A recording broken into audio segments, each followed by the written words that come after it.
Assalamu alaikum. Hello, I'm Khalil Alika. And I'm Zahir Parker, and welcome to accidentalmuslims.com. So accidentalmuslims.com is a movement, a platform where we showcase present and future leaders to help us live with purpose. And we believe that everybody has a story to tell. This podcast hopes to add value. So welcome and enjoy. I'm MJ Khan and you're listening to accidentalmuslims.com. Interesting story. So with lecturing and stuff, you've always got a couple of hundred students, and I think it was difficult for them to remember Muhammad Junaid. So I said, MJ Khan. And I think this was 2004, 2005. It just stuck. Oh. And since then, that's how I go. In fact, it's even like on my business card and stuff. Like, you'll never find my name anywhere. Assalamu alaikum, NJ. Welcome. Wa alaikum assalam. Thanks for having me on the show. So we're in Joburg. So today there's no Zahir, so he's in Cape Town. I wish I could bring the rain from Joburg to Cape Town because we like really suffering without rain. The rains, it wreaks havoc in terms of traffic patterns. I think sometimes people tend to lose their minds a bit with some rain. But shukr, we needed the rain. So quite grateful for that. I also need to do some washing, but those are first world problems, to dry my clothes versus rain. Yeah. So who is MJ Khan? Who is MJ Khan? That's an interesting and loaded question, I think, because a lot of people would define themselves by perhaps what they do for a living, versus me, where I define myself perhaps as someone who's curious, someone who wants to be reflective, and someone who just wants to learn a bit about everything, and just figure out what it means to be here. So what do you do for a living? So I work for an international petrochemical company, Sasol. I'm the group online media manager, and I manage social media and digital campaigns across the 30 countries that Sasol operates in. You not only do the online, but also communication within the company. A lot of the digital communication, because I think we're shifting away from looking at channels per se and managing a channel and looking more at the content first. So the channel becomes agnostic.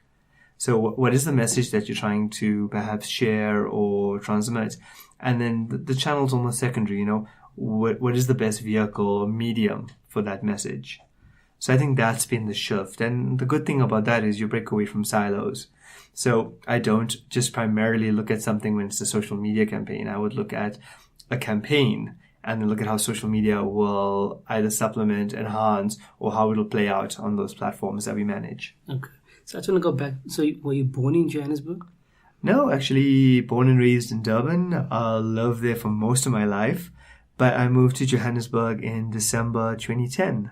2010, what made you make that move from Durban to Johannesburg? Oh, that's an easy one. So my wife is originally from Pretoria, and she's involved heavily in the mining industry. Versus me at the time within communications, where I found it was quite easy for me to just, pack up shop and move house. Versus her, where there's no mines down in Durban where she can actually, apply her trade and do her work and stuff.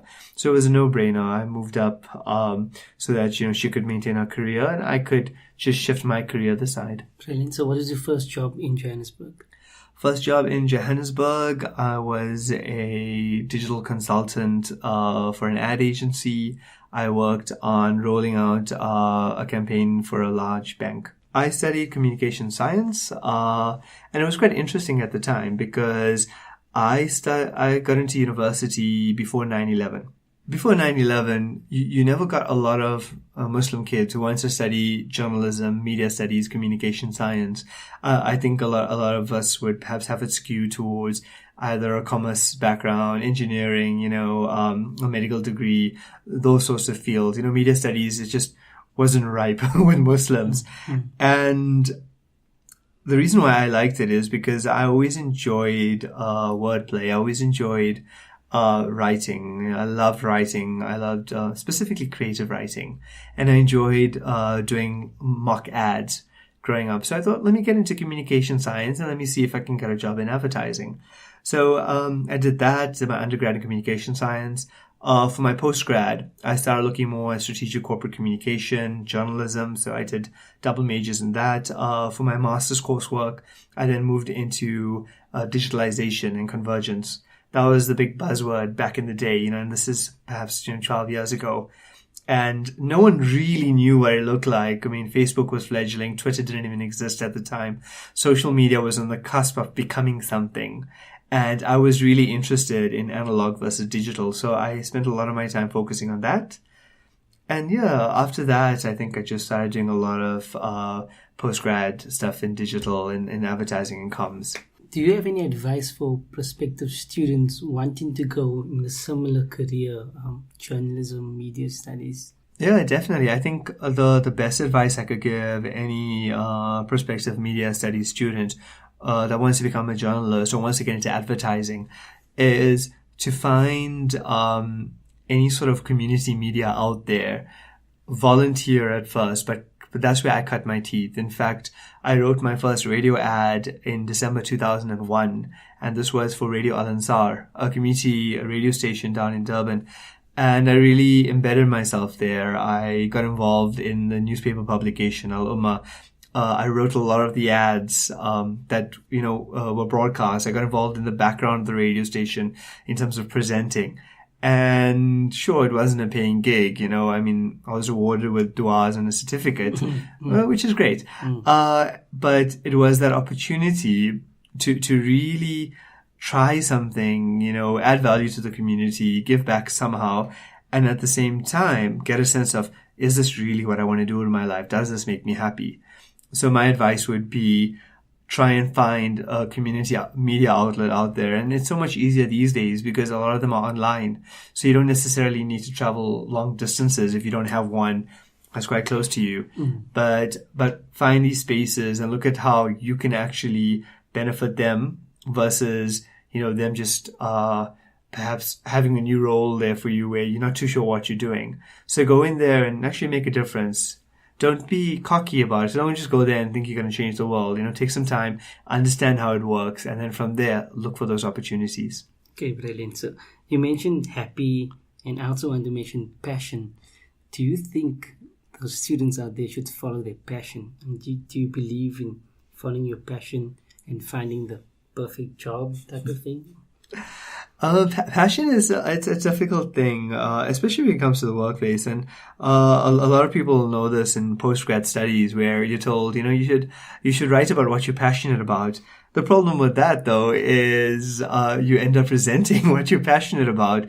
It's like, so I review movies for a website called GeekNode, and often I'll be very upfront with the editor and say, I'm really looking forward to those movies. I'm not going to review it, so that I don't have to have a critical gaze. I can just, eat popcorn and watch Captain America beat up Iron Man.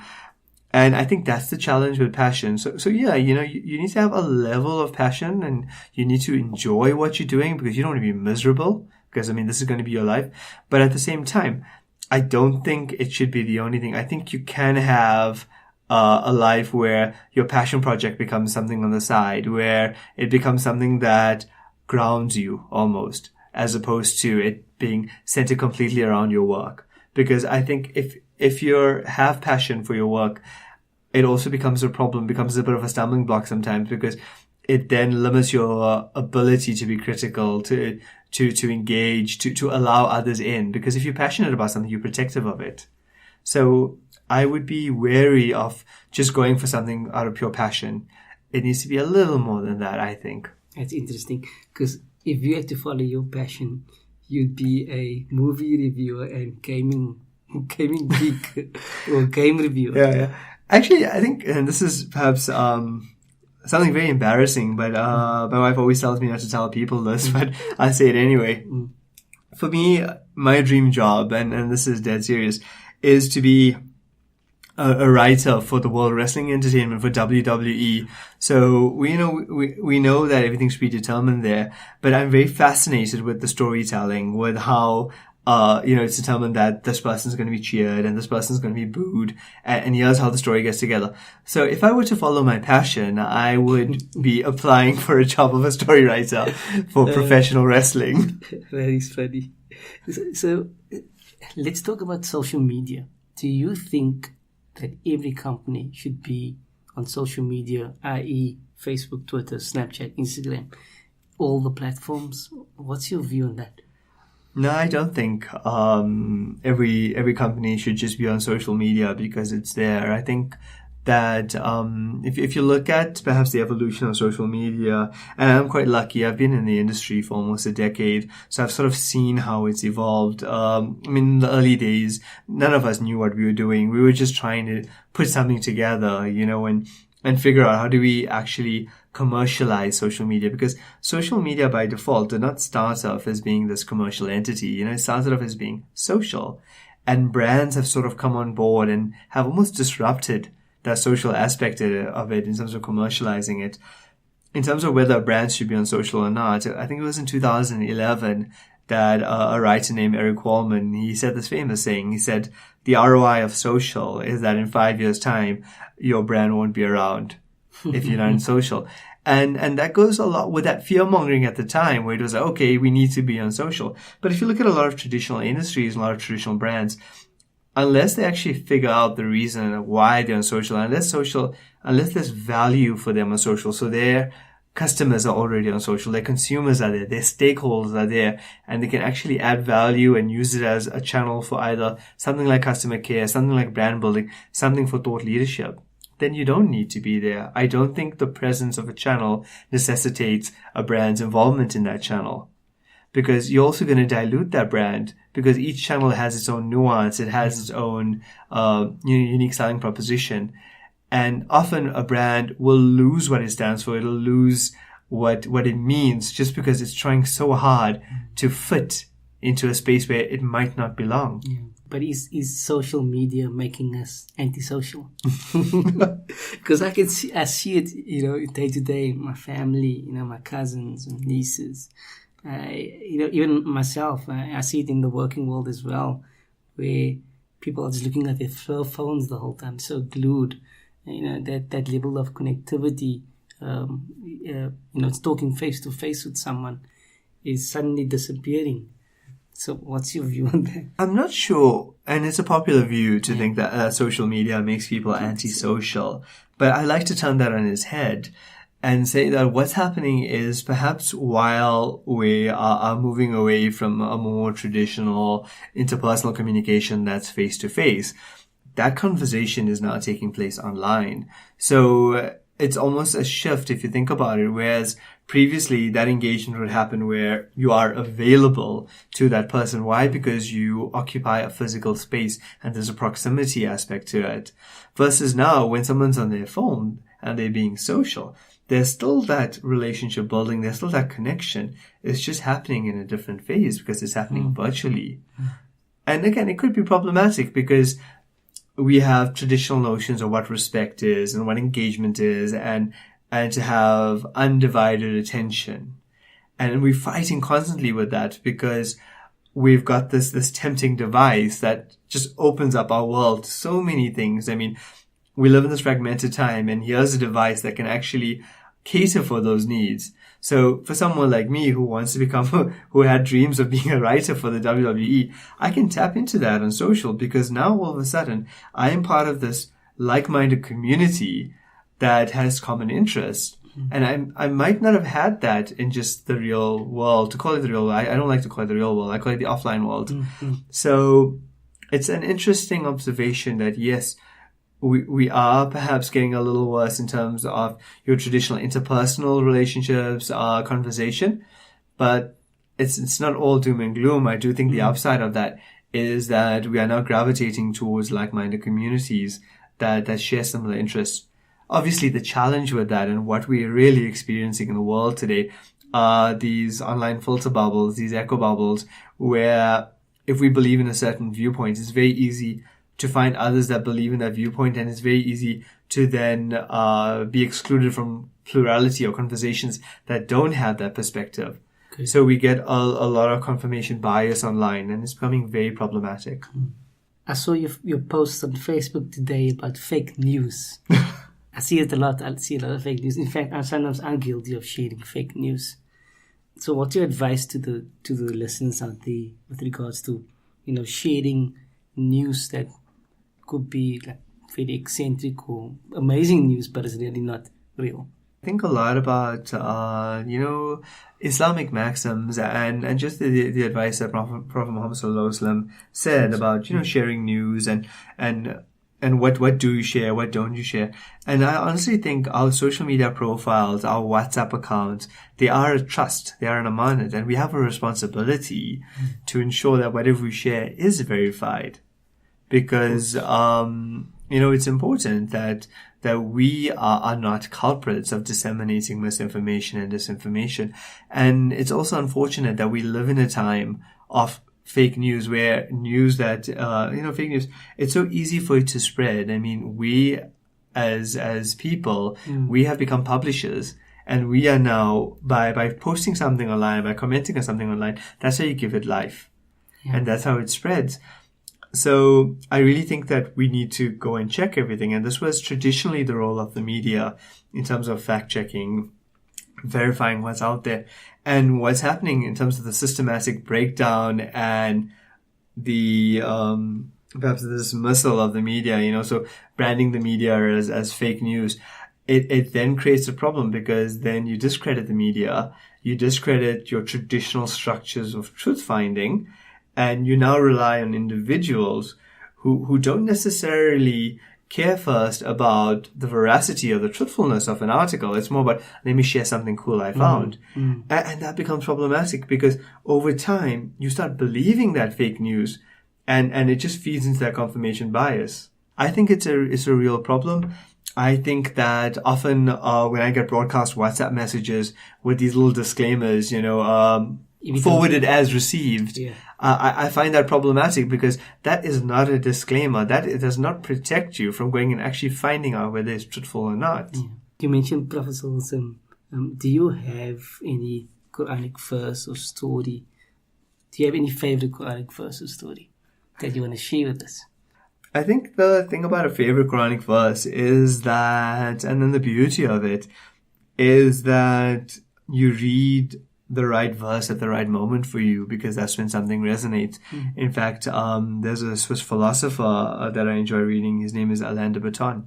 And he famously said, and I think this is perhaps one of my favorite quotes, and I'll get to the Quranic quotes in a bit, but he said, most of what makes a book good is that you're reading it at the right moment for you.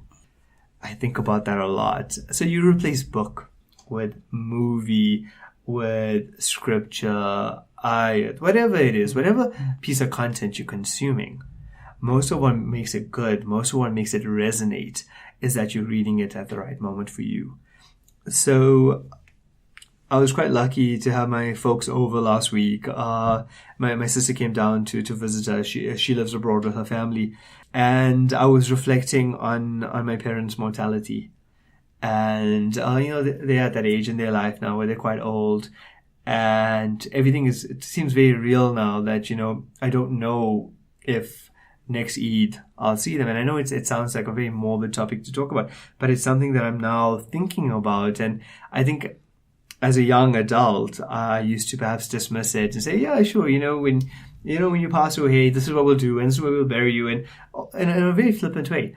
Versus now, where I'm thinking, this is going to happen, and it's going to happen soon, because, every soul shall return. Yeah. And then there's no escaping death.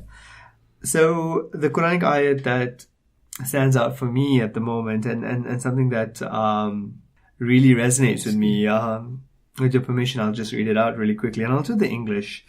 And your Lord has decreed that you not worship except Him, and to parents good treatment.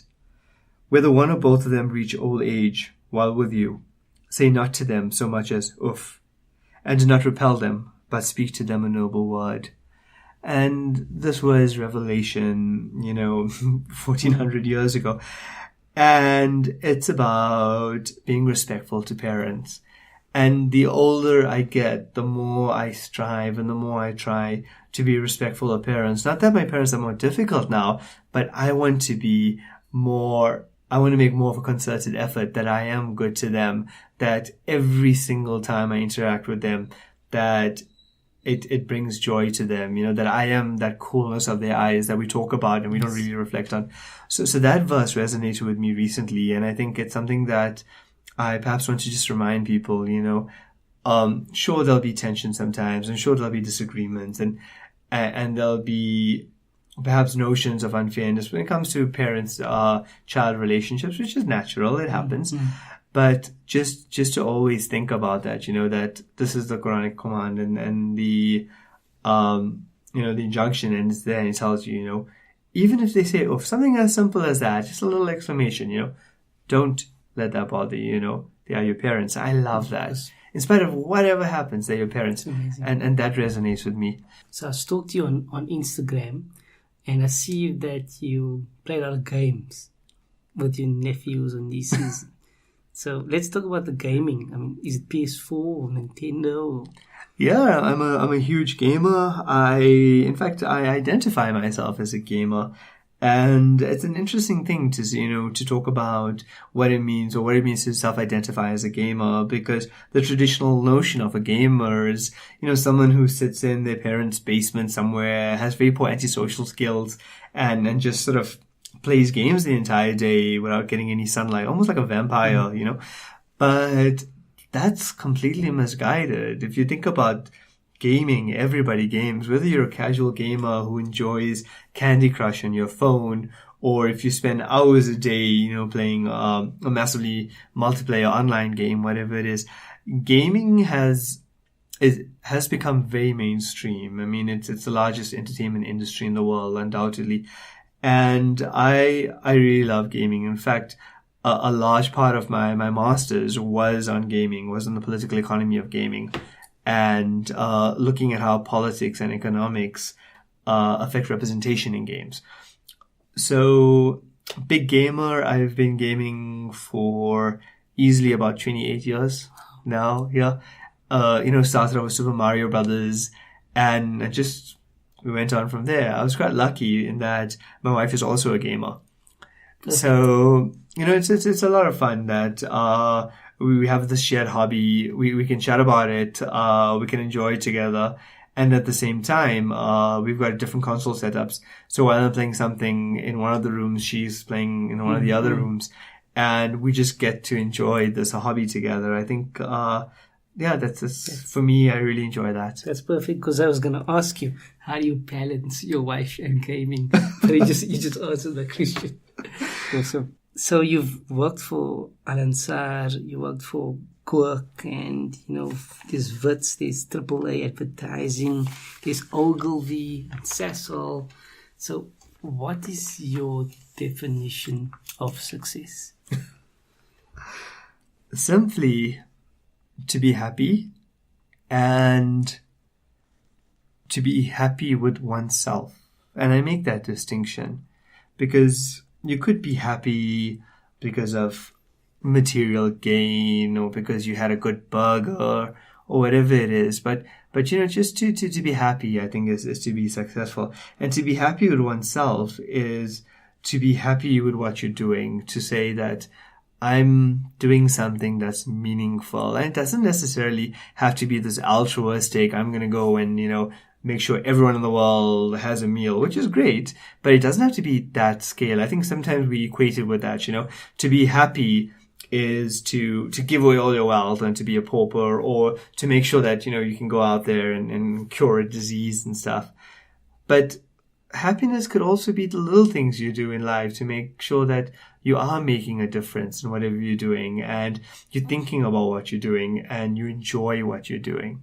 To describe yourself in 3 words, I think you mentioned curiosity, reflective. I would say doubtful. Doubtful. I think, if I were to describe myself, I would use the word doubtful. The reason being, I like doubt. I like doubt because I'm very wary of anything that's too sure. I'm wary of someone who has full conviction of something, because it doesn't allow you to consider someone else's position. It doesn't allow you to consider an alternate perspective.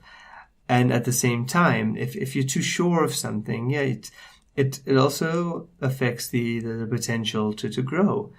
And I think doubt is important. In fact, there's a fantastic TED Talk by Leslie Hazelton called The Doubt Essential to Faith. And I like that. I like that I'm not too sure of something, because it means I can always learn and I can always empathize. Thanks. It's a good view. What are you most grateful for today? I'm very grateful for family. Very, very grateful for family. My family have always supported me, no matter what I've done. In fact, my mom has always pushed me to do things. I know I think it was my first year, I got an award at university, and I didn't want to go for it. I was like, no, you want to be cool, right? So you're like, no, it's no big deal, it's whatever. And my mom was like, no, go for it. We're proud of you. Go and do it. And it always stands out that, she always pushed me. And it's always the little things. Like if I start a new job, how moms are. My mom would call me and be like, right foot first, say Bismillah. And I think about that. I think about how my dad doesn't really know what I do, but he's so proud of me regardless, It's amazing. How often do you go to Durban? Not too often. I guess my work schedule is a bit hectic, so I'm often traveling. But I try to go down perhaps twice or thrice a year.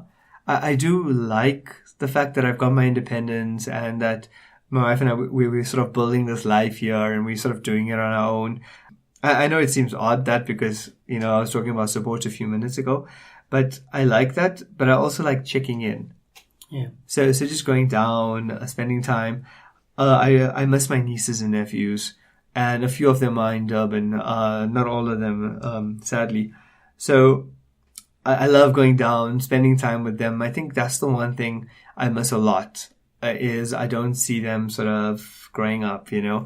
And I think a few years ago, I sort of realized that a lot of them just aren't babies anymore, In fact, my eldest nephew, he finished his degree like 2 years ago. He's working now. Wow. And yeah, he's not a child. I mean, in my eyes, he's a child, but he's an adult.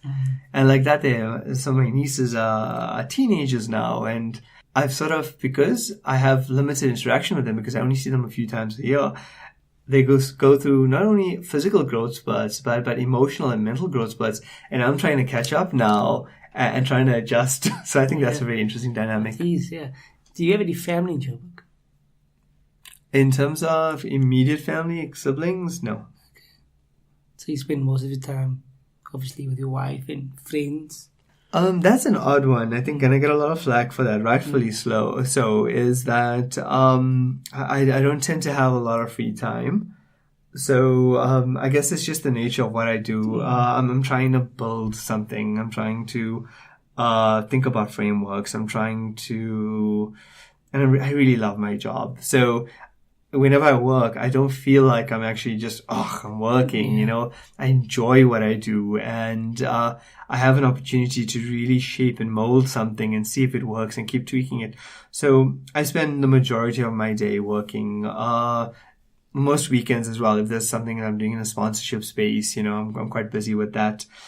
So if I have any spare time, I just want to spend it with my wife. And gaming. And gaming, of course. In fact, I love that, because even though I have a lot of wonderful friends in Johannesburg, and I do regret that I don't make the effort to spend time with them, a lot of my close friends in Durban, while I miss them, I found opportunities in which to still connect with them. So a few of my very close friends, in fact, we game. we play video games on a Friday night online. Okay. So we play this ridiculous game called Rocket League, where you control these cars and you play soccer, but with remote control cars. It's ridiculous. And I've been playing it for maybe 200 hours. I'm useless at it. And every Friday night, perhaps from about 10 o'clock till about 2 in the morning, the three of us sit and play that game. And we used to do this when I was living in Durban, where we would go to each other's house and we'd play games, till Fajr.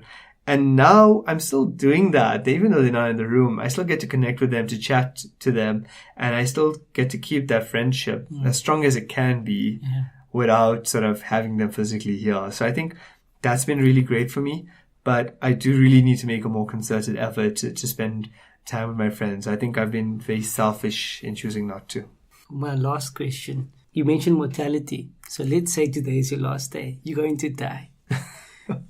And you only have enough energy for a couple of words to your loved ones, your family and friends. What would it be? Geez, that's a heavy question.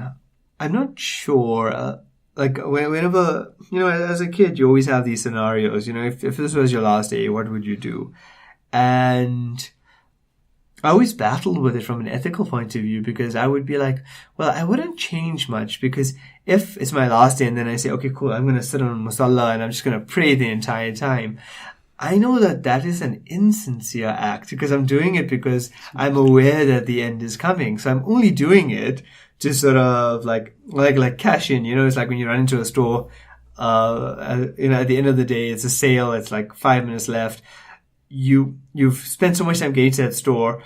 The toaster is on special for 100, so you want to just take it just because it's there. So I've always battled with that from an ethical point of view. Like, if it was my last day and I had like a few moments, like, what would I do? And then I think about the hadith that speaks about, if the day of Qiyamah has come and is coming, and you've got a sapling in your hand, you've got a tree, and plant that tree, just go on and do it. So I think from a less serious point of view, I'd ask my folks to renew my blog domain. Just keep that legacy going for a bit. But seriously, it'll just be, I hope that I made you happy while I was here. I hope that I didn't cause you any grief, and I hope that you have nothing but good thoughts about me. Our last guest mentioned she's not going to say anything. She just wants a good cup of coffee. So yeah, look, MJ, I just want to thank you for your time and thanks for coming. I wish you all the best with your career and your life, and I wish Allah grant a long life for your parents as well. Ameen. And so thanks a lot. Thanks so much for giving me the opportunity. I must say I was really honored when I got the email, and I was also very chuffed to meet you, because we've been engaging online for a good few years, a very long time. Yeah. And just the opportunity to take that online relationship and friendship and to bring it offline again, it's really heartwarming. So, it's fantastic being in your company. Awesome. Thank you. Assalamu alaikum. Wa alaikum assalam. So that's it for today's show. We hope we added value. We hope you enjoyed it. But most of all, we hope our guest has inspired you to live with purpose. Don't forget to send us your suggestions via info@accidentalmuslims.com. If you know anybody out there that is inspiring, that's leading, that's living with purpose, please do contact us. And remember, feedback is our oxygen. So follow us on social media. We're on Facebook, Instagram, and Twitter. I hope you enjoyed. God bless. Assalamu alaikum.